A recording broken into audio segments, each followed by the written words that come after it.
tayo ng asin sa tubig. So, tapos maglagay na tayo, kumukulo na siya mga kaati, maglagay na tayo ng olive oil.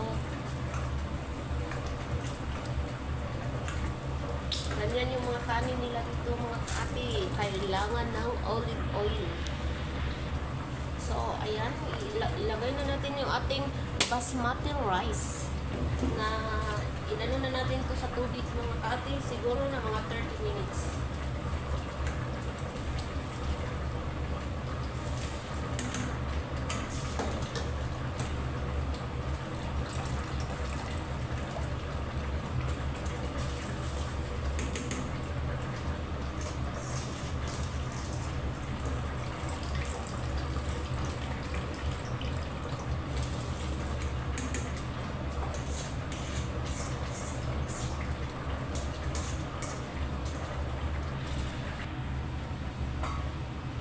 Habang hinihintay natin yan mga kaati, magawa tayo ng kunting tubig.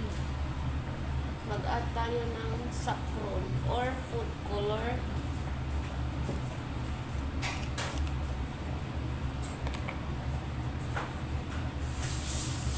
I-add lang natin sa tubig. Ayan na, pwede.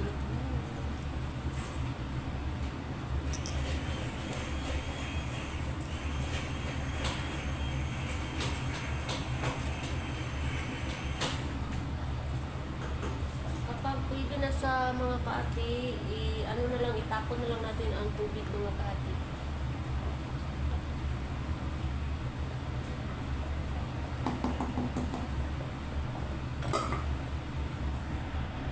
So ito na mga kaati, tinapon na natin yung sabaw, ating rice.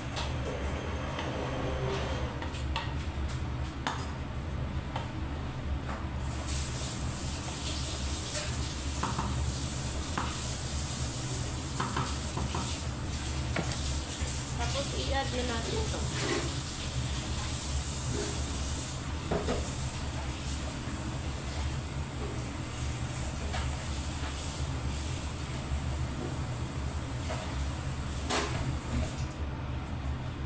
Ganun lang mag-add.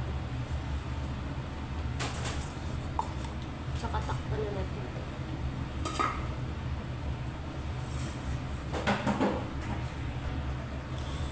So, ito na mga kaate, siguro luto na ito mga kaate. Tumayo na.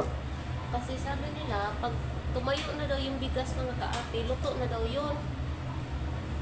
Tingnan ko kapag tumayo na ba siya. Hindi pa man eh.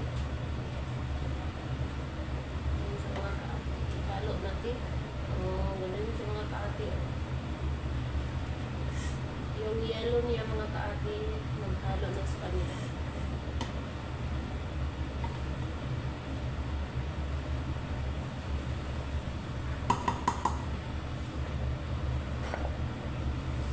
So, ganyan yung resulta niya yan sa may color mga kaati. Ayan. Kaya, hindi pa masyadong naluto lahat. So, takpan muna natin.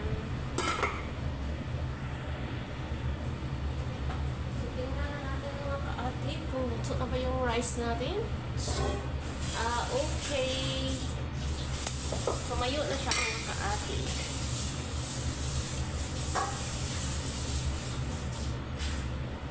Kasi dapat kasi dahan yung pag ano. Ganito na siya mga kaati kapag nilalagyan natin yung ano, yung parang food color.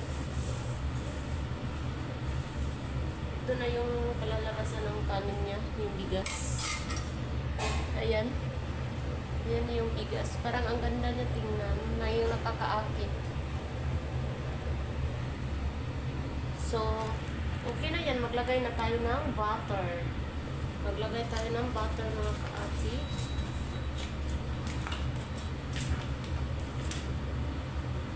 Nagipis ng butter.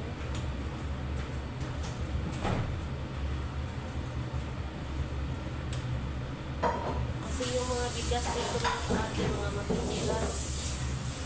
Kaya ginaganyan. lalagyan ng butter. Ayan. Yung tubig, nilalagyan mo ng olive oil. Ito naman siya, lalagyan ng butter. Kaya ganyan siya mga kaate. Tapos, ilagay na natin siya sa ating cake. So, thank you for watching.